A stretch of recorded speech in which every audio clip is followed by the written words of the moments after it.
for tuning in to Glorious Vision Television. My name is Tope Oginni, and you are welcome to Live Tips. If this is your first time of coming across this channel, Live Tips is a program that is designed for all categories of individuals. It is to help you to be safety conscious. It is an educative and informative program designed to offer safety advice, information, and to guide everyone in all areas where safety matters are concerned. It is to help you to know your safety rights and your safety responsibilities. It is to guide you on how to avoid every possible danger, especially within and outside the home. It is also to help you and your loved ones in keeping safe. This program is all about safety. When you need to know, to have knowledge about safety, this is where you ought to be. So on today's episode of Live Tips, I'll be discussing another interesting topic that affects everyone, that cuts across everyone: saving budgeting tips. Saving budgeting tips. In the last 2 weeks, we discussed about how you can, some money mistakes that people are making, and from there, somebody asked, budgets, how do we make budgets? I don't understand how to make a budget, so I have to come up with this topic on that question. So we want to look at some saving budgeting tips. Maybe you happen to fall into this category too, that you don't have any budgeting skill. You don't even understand when they are saying budgets. I have budget for my things, I have budget for this. Or maybe when you go to people for help, for assistance, and the person said, oh, I've already run out of my budget. I'm sorry, let us shift whatever it is till another time, till next month, whatever, and you want to take offend about it. No, you don't have to. These are just people that have this knowledge of budgeting skills, and there's nothing, once they are out of their budget, it becomes very impossible for you to get something from people like that. And it is not out of hatred or because they don't want to help. It's a principle for them, and they just have to. The only thing that can make them to go out of it is when it is emergency, as in it is really, really something that has to do with life and death. So today, we'll be looking at some saving budgeting tips that you can copy, you can imitate, you can know and begin to use them. And with this, before you know it, I'm telling you, you that have always been saying you don't have money, you're always saying I don't have money, I don't have money, I don't have money, especially for people who are working. If you are working, you are a working class, or you have any source of income. You may be a business person, an entrepreneur. As long as you have a source of income, no matter how small, you should be able to know how to budget. So many people work hard but still struggle financially.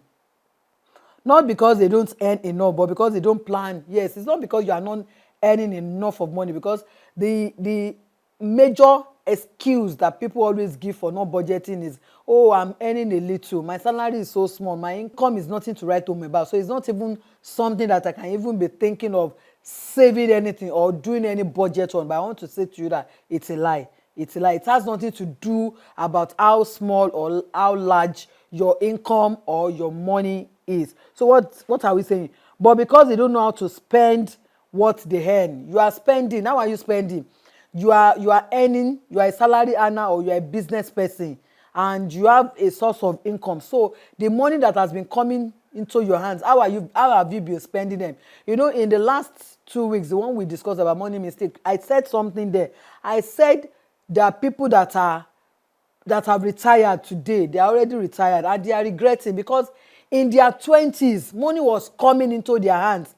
It was as if they did money ritual, the way money was coming into their hand. But today, they could not even boast of a house, of anything tangible that they can rely on, even in their retirement. It's not because of witchcraft or any village people, but they knew themselves that as at that time, some will tell you that as at that time, there was nobody to advise me. I did not have good advisor who would have advised me on how I should save my money or spend this money or invest this money. So it's because you don't know how to spend, or you are spending on the wrong thing.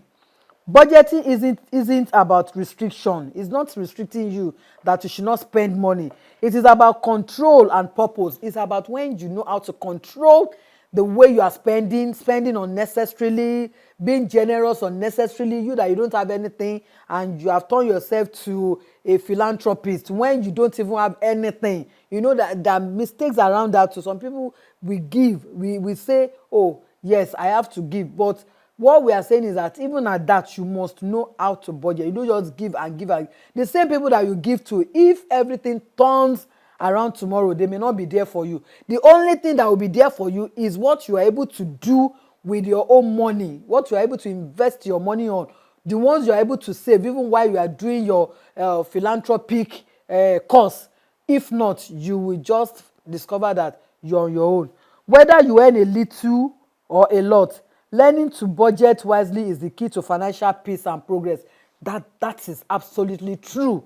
The only way you can have peace is when you are able to do budgeting on your finance, on your income. Now let's look, what is budgeting?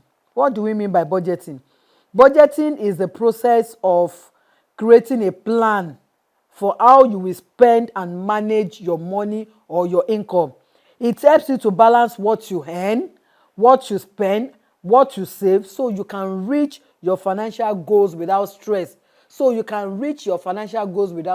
why sometimes you go to some of these rich people, wealthy people, you go to them for some assistance at some point, and they will tell you that they are sorry, they can't do it, please can you come back, or they give you a date that you should come back, that they cannot do it at that particular point, and you just take offense, you pick offense against them, and this man is so wealthy, this man is so rich, I went to him for this and he didn't do it. It's not because they did not. The only way you can say they did not do it, if after going there severally they still did not do. But if he asked you to come back and the day you went there and he did it, I'm telling you, ask him. This man is just a principled man when it comes to money. He's just a man that has control over his money. I know a very wealthy man that if you go to him for money, he will not just give you money. He will sit you down, ask you so many questions. What do you want to do with the money? How much do you have already? What do you think that if you get this money, how much profit? You said you want to do a business and you need capital. We ask you, other people that are into this business, can you compete? We will ask you a lot of questions that if you are not the patient type, you will get frustrated that like, he wants to give me money and why all these questions? Yes, he will ask you questions. He will drill you to the extent that, in fact, like I said, you may get frustrated and get up and say, is it because you want to give me money that you're asking me all these questions? He's a man that has control over his money, spending, and it is not a charity organization that just give money to people, and when they live there, they just get to one place and start spending money anyhow because they are not the one making that money. No. So in simple terms, a budget is your money roadmap. It shows where your money is coming from. It will help you to know where your money is coming from and where it should go. Not like you are earning money and the money, you just don't know where it normally goes at the end of every day, week or month or the year. That's why you see companies, they will always want to audit, they will always want to do end of year accounting, they want to look at what they've spent, the profits that they've made, the customers, the sales. Why do you think they are doing that? It is because they have a budget. Sometimes you go to some company, you said you need the assistant to come and sponsor some program or some course. If it is not part of their budget for that year, and that's why sometimes they will always advise people that if you want to go to companies for sponsor, go at the beginning of the year or towards the closing of the year, so that by the time they are making their new year budget, you will be part of it. So when you go there and they tell you that, oh, we are sorry, until next year, we can't do anything for this year anymore because we are already out of our budget, please come back next year, we will help you. Yes, they will put you in their next budget. It's simply budget. So now let's look at some of the signs that will tell you that you need to start budgeting or improve your budgeting habits, or you have been budgeting but it's not enough. Let us look at it. You often run out of money before the end of the month. If you are the type that you are always running out of money, if your money finishes before your next income arrives, it is a clear sign that you need a budget, because budgeting will help you to stretch your income and plan for every expenses. The next one is you depend on borrowing or credit frequently. If you always need to borrow, take loans or buy things on credit, It shows poor money control. A proper budget helps you live within your means and break that debt circle. You don't have to be borrowing. If you see that you are always borrowing, even when you are coming to give people important information, when they see you, they run away or they close their shop because they know that you are coming to buy something on credit or you are coming to borrow money. It's a good sign that you need to start working on your budget habit. You don't know where your money normally goes. If you can't account for your spending daily, weekly, monthly, or yearly, there's a problem. Or you are spending without a plan. That is another sign that you have a poor budgeting habit. You buy things impulsively.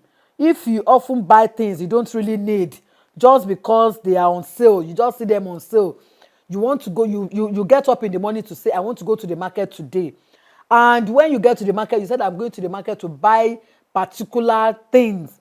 And on getting to the market, instead of you to go straight to that particular place where you want to buy that specific thing, you now saw some other things display for sale on shelf. So you ended up buying what you are not supposed to buy. You come back home with, when everybody is saying that, where is what you said you were going to buy? You won't believe it. I got to the market today and I saw this thing. This is what I bought. I did not even end up buying. Is a sign that you don't have a budget. Because if you have a budget, you have said, at the end of this month, I am getting myself a washing machine. I'm getting myself whatever you want to get yourself. And you said you have saved the money and you get to the market and you came back with something else. You have a problem with budgeting. You always feel stressed about money, constant anxiety about bills, school fees, rentage, your house rentage, shop rentage, electricity, medical bills, all bills are always giving you anxiety. The moment you know that it is getting close to your rent, for your house rent, you are already full of anxiety. You are already stressed up, running up and down, sweating because you don't want landlord or landlady's wahala.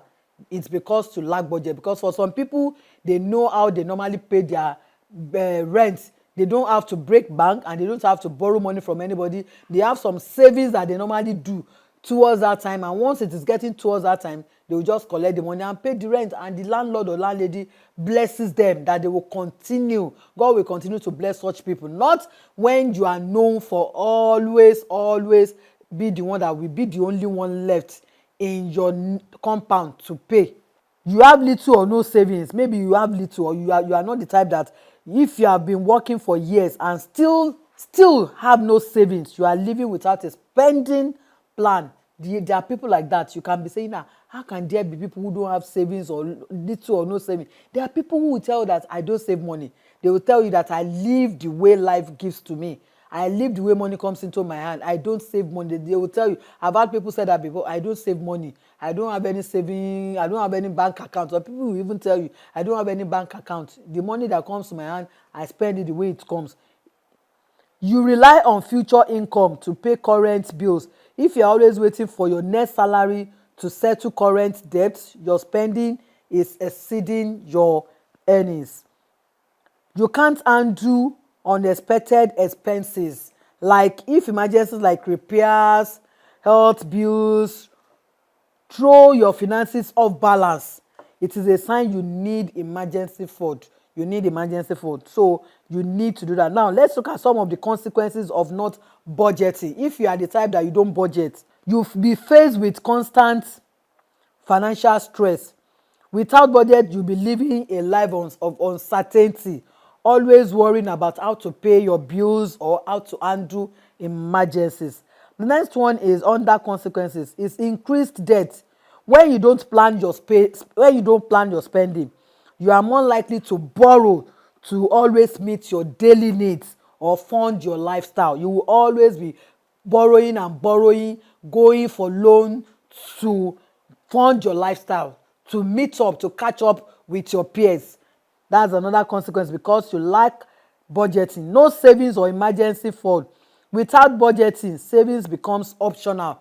And that means when unexpected expenses come, like illness, repairs, or job loss, you are unprepared, so you'll be rendered financially useless.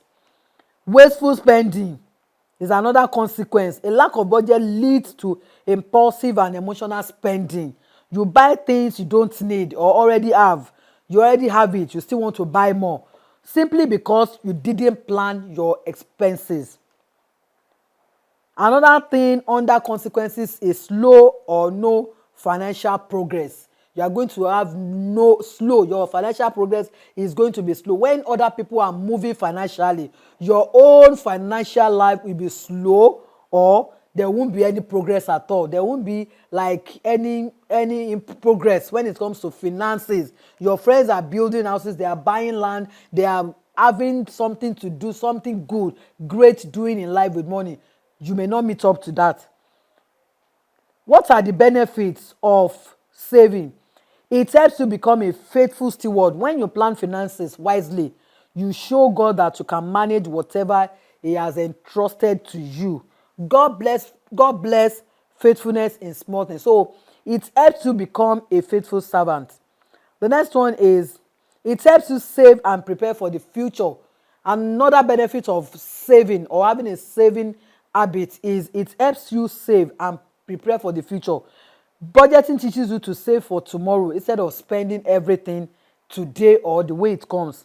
It helps you achieve your God-given goals. A budget turns your financial dreams into clear, reachable steps. Like it allows you to fund your purpose, support your ministry, and fulfill your calling, that you don't have to be looking up to people when you have dreams, when you have vision, because you have money. By the time you're already established, even people that want to help you, they will be able to help you. Not when you said, oh, God gave a dream to me, God asked me to go and start a ministry, and people are asking you questions, what do you have? You said you don't even have anything at all, that I'm just like this. It may not be good that way.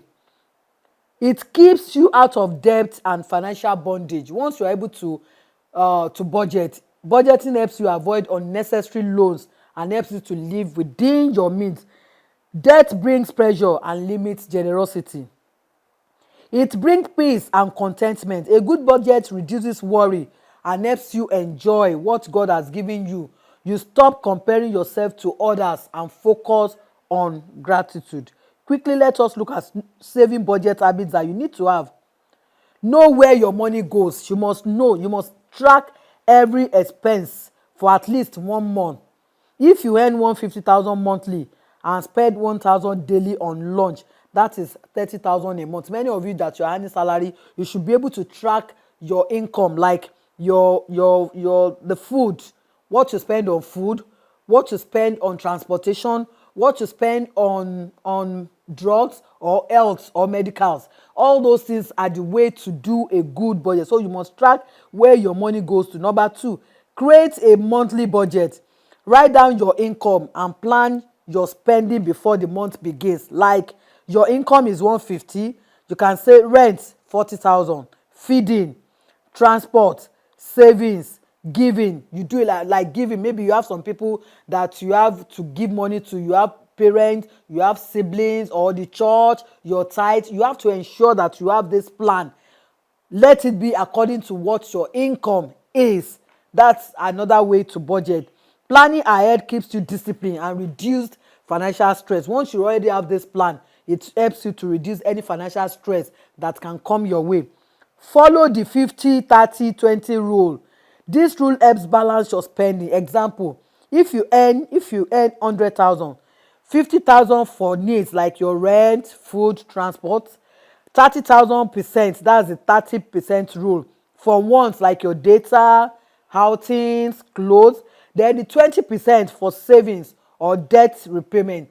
This way you live within your means and still save consistently. The next one is save before you spend. Save before you spend. Treat your savings like a bill you must pay.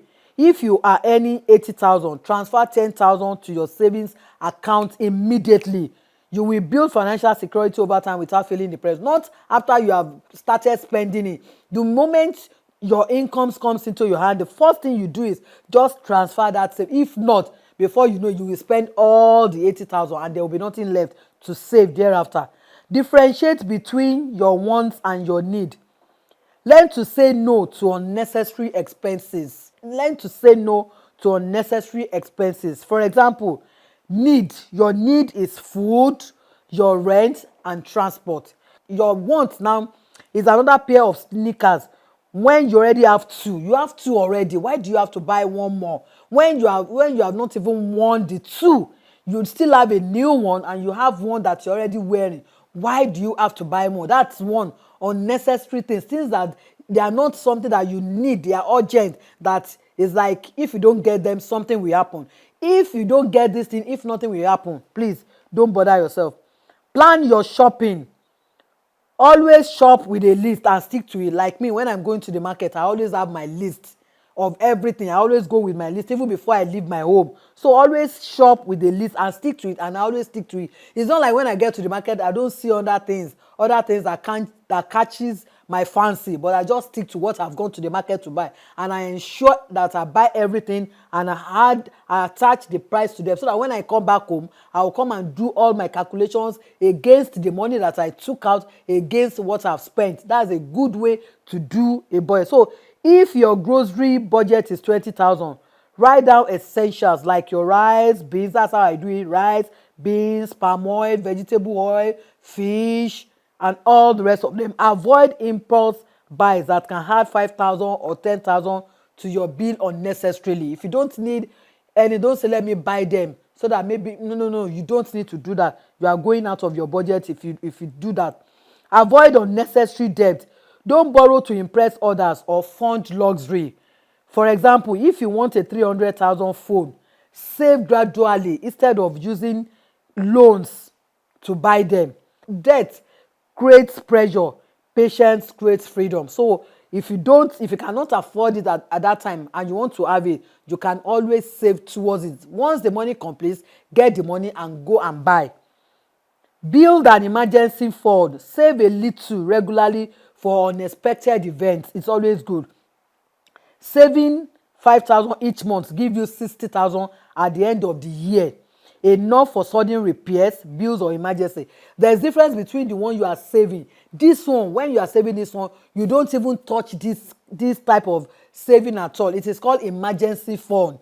Imagine you can be saving this money 3 months, 6 months, 1 year, 2 years, and it will just be there without you touching it at all. So when there are emergency, instead of you running around and there won't be people to help you, you can always touch it.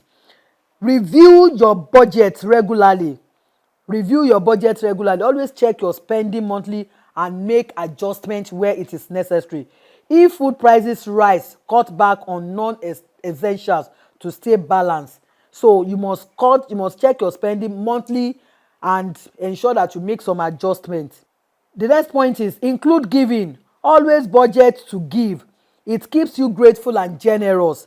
Example, you can set aside 5,000 to 10,000 monthly for charity, for tithe, or helping others. Yes, it is good to help others. It is good to be generous. So it should be part of your budget, like for your parents, parental obligation, your siblings are there, the church is there, the tithe. There are some people that maybe you are the one helping them. You must also do a budget for all of this so that when they come, you know that they are part of what you have already budgeted for. So it's very important, because giving brings joy and often opens unexpected doors of blessing. So I am not going to say that you should rule that out of your budget. It should be part of your budget.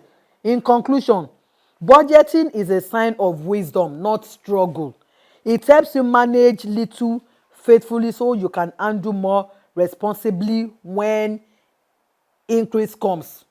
Remember, you don't need to earn more to start saving. You just need to spend wisely. So you don't need to don't look at all this wedding until you have a lot of money before you can start budgeting or start saving or this emergency fund. I'm telling you, once you start, I'm telling you, you are going to be praying for me that thank God that I come across this program and I was able to follow what the woman said on the program. And today, it has become a testimony for me. That is what is going to definitely do to you. Once you're able to control your money and you have discipline, I am telling you, you are not going to ever regret. And you will see before you know it, you are going to all those big men or wealthy and rich people that you are looking up to. Before you know it, you will just see yourself even matching up to their level. and that is just the truth. Thank you. I've come to the end of today's live tips. I want to say thank you to those who are able to join me on today's episode. I want to thank the production crew for making today's production a great success. Until I come your way again on another exciting episode of Live Tips, I remain your host, Tope Oginni. Don't forget, on Live Tips, we will always help you to stay alert so that you don't get off. Thank you and bye for now.